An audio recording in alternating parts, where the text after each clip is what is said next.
Hello everyone, effective remedies by Shivika Sharma में मैं आपका बहुत सारा वेलकम करती हूँ। आई होप आप सब लोग बहुत अच्छे होंगे, अपनी वाइब्रेशंस को रेज कर रहे होंगे, सभी का बहुत अच्छा सोच रहे होंगे और अपने साथ भी सब कुछ अच्छा अच्छा कर रहे होंगे, क्रिएट कर रहे होंगे, मैनिफेस्ट कर रहे होंगे। सो गाइज, आइए देखते हैं जिनके साथ भी आप अपने लव लाइफ में प्रेजेंटली डील कर रहे हैं, आपके पर्सन की then versus now current feelings आपको लेकर क्या है। क्या आपके पर्सन की भावनाओं में आपको लेकर कोई चेंज हुआ है जब से आपके रिलेशनशिप में प्रॉब्लम्स आना स्टार्ट हुई हैं? पास्ट में इनकी एनर्जीज आपको लेकर क्या थी, इनकी फीलिंग्स आपको लेकर क्या थी, और अभी राइट नाउ इनकी फीलिंग्स आपके लिए क्या है? तो अपने पर्सन के बारे में सोच लीजिए, थर्ड आई पर अपने पार्टनर के फेस को विजुअलाइज करने की कोशिश कीजिए। याद रखें, ये रीडिंग जनरल, कलेक्टिव, टाइमलेस है, तो जो चीजें आपके साथ रेजोनेट करती हैं सिर्फ आपने उतना ही रखना है एंड रेस्ट को जाने देना है। ठीक है, तो सबसे पहले मैं निकालूंगी कुछ कार्ड्स। निकालना क्या, पूरा डेक है मेरे पास में, तो मैं इसको शफल कर लेती हूँ और जानते हैं इसको डिवाइड करने के बाद में कि आपके पर्सन की पास्ट वर्सेस प्रेजेंट फीलिंग्स क्या है। ठीक है, और लास्ट में हम देखेंगे कि आप इस तरह के व्यक्ति के साथ कैसे डील कर सकते हैं। जैसे भी पार्टनर की कैरेक्टरिस्टिक्स आती हैं, ट्रेट्स आते हैं निकल के रीडिंग के अंदर, ये सारी चीजें हम देख लेते हैं। हे यूनिवर्स, मुझे प्लीज गाइड करिए। मेरे व्यूअर्स अपने लव लाइफ में जिनके भी साथ डील कर रहे हैं, प्लीज बताएं महादेव कि उनके पार्टनर की पहले उन्हें लेकर क्या करंट फीलिंग्स रही हैं, पहले इस रिश्ते को लेकर, मेरे व्यूअर्स को लेकर पास्ट फीलिंग्स प्लीज बताएं। लेफ्ट साइड मैं रखने वाली हूं अपने आपके पर्सन की पास्ट की एनर्जीज, और प्रेजेंट में नाउ क्या उनकी फीलिंग्स है, राइट नाउ इस वक्त की एनर्जी क्या है। Bottom of the deck, oh crossroads आ रहा है यहाँ पे, कन्फ्रंट करने की एनर्जी है, द एंड, मतलब आपका रिलेशनशिप इनके साथ में कुछ चीजों को लेकर, कुछ कमजोरी जो आपके रिश्ते में रही हमेशा से, वही चीजें राई का पहाड़ बन गई। ऐसा समझिए आपके रिश्ते में कि कोई चीज थी, कोई कांटा था जो हमेशा आपको ऐसा लग रहा था, या आपके पर्सन को ऐसा लग रहा था कि यही ना हो जाए, यही ना हो जाए। जैसे कि आप रिलेशनशिप में आए इनके साथ में, तो आपके कास्ट इश्यूज थे इनके साथ। ठीक है, इन्होंने ये कोशिश की, हमेशा आपको दिखाया कि कभी आपके रिलेशनशिप में कोई प्रॉब्लम आ ही नहीं सकती, या ये बहुत ज्यादा ओपन माइंडेड पर्सनालिटी है। ठीक है, लेकिन आगे जाकर कास्ट की ही वजह से आपके रिश्ते में ब्लॉकेज आ गया या सेपरेशन हुआ, जो भी चीजें, मतलब जो रीजन था कास्ट का वो सामने आ गया सरफेस पे, जो नहीं हुआ था तब, और जो जिसका डाउट था कि यही ना हो जाए। होता है ना एग्जाम में जब बैठते हैं कि यही क्वेश्चन नहीं आना चाहिए, और पता पड़े कि आपने एग्जाम शीट देखी तो सबसे पहला क्वेश्चन यार यही क्वेश्चन आ गया, ऐसे वाला सिचुएशन। तो चाहे वो कास्ट इश्यूज रहे, रिलीजन इश्यूज रहे, रिलीजन एज डिफरेंस रहा, बट वही चीजें सरफेस पर आने से आपके रिश्ते में चीजें खत्म हो गई। मतलब आपका जो रिलेशनशिप है उसमें मिसट्रस्ट का सिचुएशन भी क्रिएट हुआ है, साथ ही साथ आप दोनों के बीच में अंत हो गया है इस रिश्ते का। और अब यहाँ पे आप दोनों ही एक दूसरे को लेकर ऐसे क्रॉस रोड पर खड़े हैं जहां पे दोनों ही ऐसी एनर्जी में है कि अब आपको इस व्यक्ति को चूज करना चाहिए या नहीं करना चाहिए। ठीक है, आपके पास एक पास्ट का एक्सपीरियंस है, इवन आपके पर्सन के पास भी इस रिश्ते का रिश्ते में ऐसा एक्सपीरियंस उनको हाथ लगा है जो कोई छोटी मोटी बात नहीं है, जिसने आपके रिश्ते में एंजाइटी क्रिएट की हो, जिसने आपके रिश्ते में स्ट्रेस क्रिएट किया हो। ठीक है, तो सबसे पहले हम देखने वाले हैं तब जब आपसे अलग हुए थे तब इनकी फीलिंग्स क्या रही हैं। Heartbeat, you are my oxygen, impossible to stay alive with you.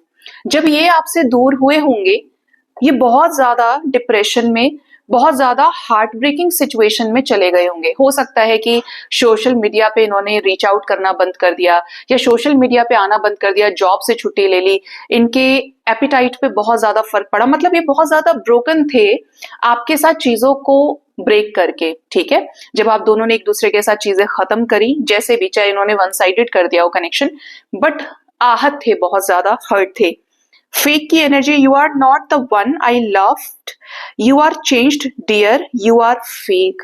जब इन्होंने आपके साथ चीजें खत्म की होंगी तो इनको आपके साथ ट्रस्ट इश्यूज हुए, कुछ लोगों के पार्टनर की फीलिंग्स में ये भी आ रहा है कि इन्हें आपको देखकर ऐसा लगा कि आप इनके प्रति लॉयल नहीं है, जैसे कि इन्होंने आपको किसी और के साथ देखा हो, चाहे आपका इंटेंशन इन्हीं की तरफ पॉजिटिव रहा, but this person recognised you as a fake personality कि आप चीटर है या आप इनको लेकर लॉयल नहीं है। कुछ लोगों के पार्टनर का मन फट गया है आपसे। और जो लास्ट है वो है फाउंडेशन।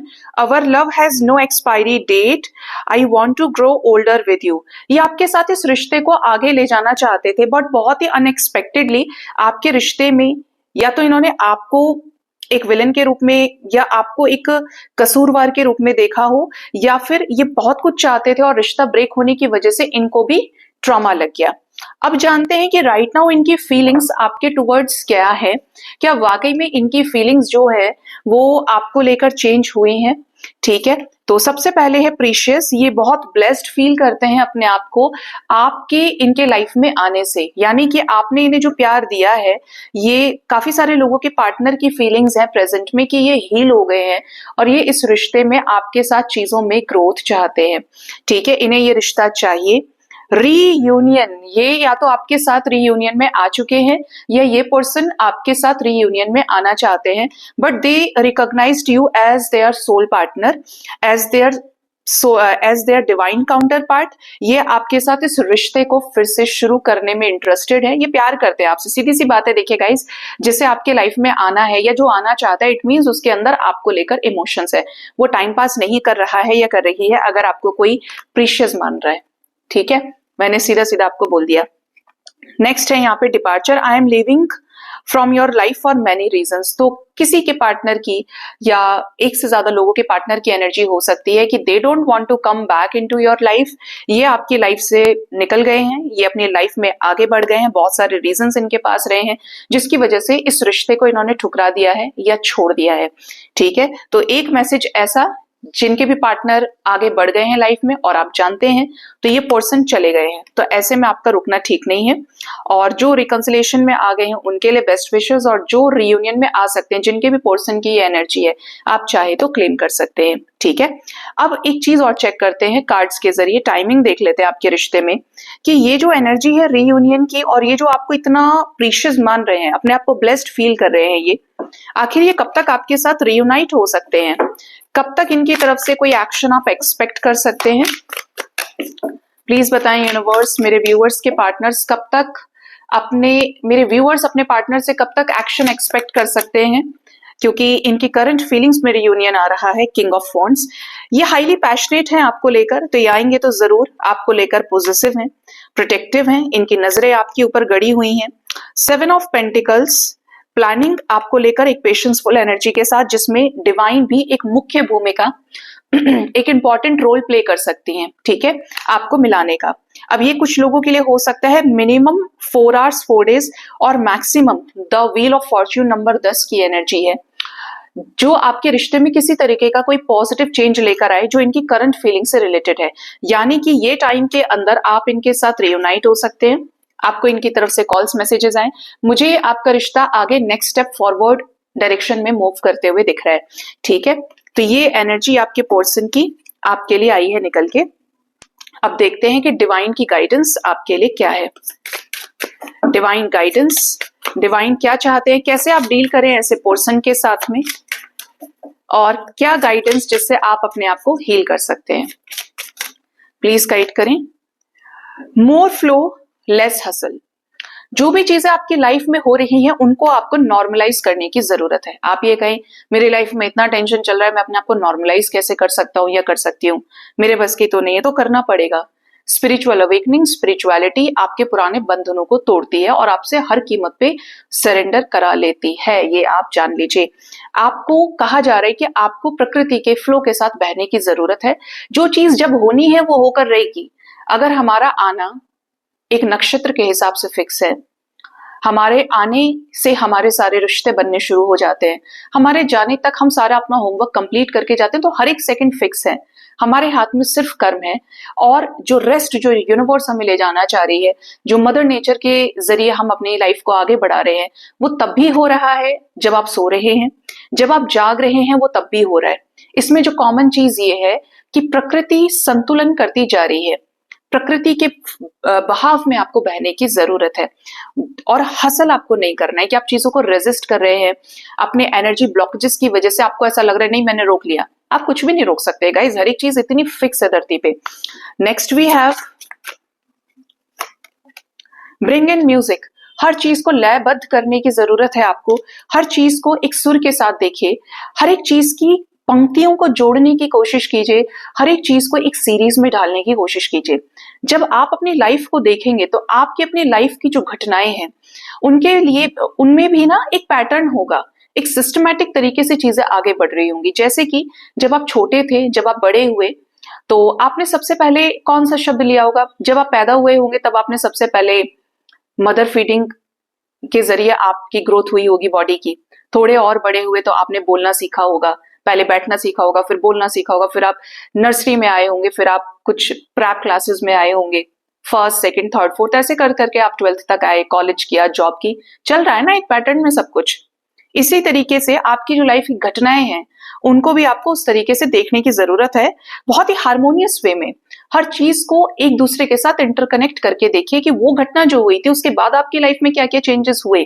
कोई भी चीज हमेशा ध्यान रखिए, चाहे यूनिवर्स है, चाहे स्पिरिट गाइड्स है, असेंडेंट मास्टर्स हैं, कभी भी आपको कंफ्यूज नहीं करते। इवन प्रकृति भी आपको time to time signals, time to time signs देने की कोशिश करती है। आपके ऊपर डिपेंड करता है कि आप उन साइंस को किस तरीके से एक्सेप्ट कर पा रहे हो, रिसीव कर पा रहे हो, समझ पा रहे हो, क्योंकि वही साइंस आपकी लाइफ में चेंजेस लेकर आते हैं। बहुत सारे लोग मुझे बोलते भी हैं कि मैम मुझे ये एंजल नंबर दिख रहा है, मुझे वो एंजल नंबर दिख रहा है, और मैं हमेशा बोलती हूँ कि आपको 50 एंजल नंबर्स में से एक एंजल नंबर ऐसा 100% दिख रहा होगा जिससे वो चेंज आएगा। चाहे वो 3-4 दिन के अंदर आए, 7 डेज के अंदर वो चेंज आए, या विद इन अ मंथ वो चेंज आए, बट वो दिखेगा ही। इसलिए एंजल्स की गाइडेंस भी क्रिस्टल क्लियर रहती है। आप इस गाइडेंस को समझ पाएंगे, डिवाइन एनर्जीज के साथ ज्यादा कनेक्ट कर पाएंगे जितने ज्यादा आप डिवाइन की तरफ झुकेंगे, सरेंडर करेंगे, दान करेंगे, चैरिटी करते हैं, अपनी लाइफ को एक गिवर की तरह रिप्रेजेंट करते हैं, उतना ज्यादा आपके अंदर शांति बैठेगी, ठीक है?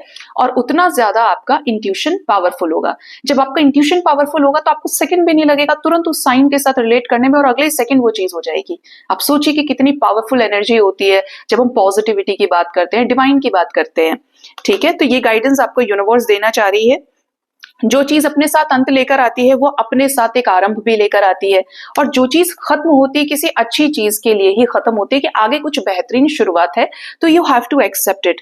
जूम आउट करना है चीजों को, जैसे मैंने बोला कि हर चीज सिस्टमैटिक तरीके से होती है, तो आपने क्या करना है, जूम आउट करके देखना है। अगर आप जूम इन कर करके एक बहुत ही गहरी सोच के अंदर डूब चुके हैं तो आपको उससे बाहर निकलने की जरूरत है, और आपको रिलैक्स करना है, चिल करना है कि यार जो भी होगा वो होगा। सबसे बड़ी बात यह है कि चीजें हमेशा मेरे हक में ही हुई हैं और आगे भी हक में होंगी, सब कुछ अच्छा होगा। प्रकृति का एक सीधा सा फंडा है कि जो होता है अच्छे के लिए होता है, चाहे आप कान को इधर तरीके से पकड़े या इस तरफ से पकड़े, आप कान ही पकड़ रहे हैं, ठीक है? तो ये यहाँ पे एंजल्स आपको गाइड करना चाह रहे हैं। सो गाइज, ये थी रीडिंग। अपना बहुत ज्यादा ख्याल रखें। Thank you so much, bye bye, take care.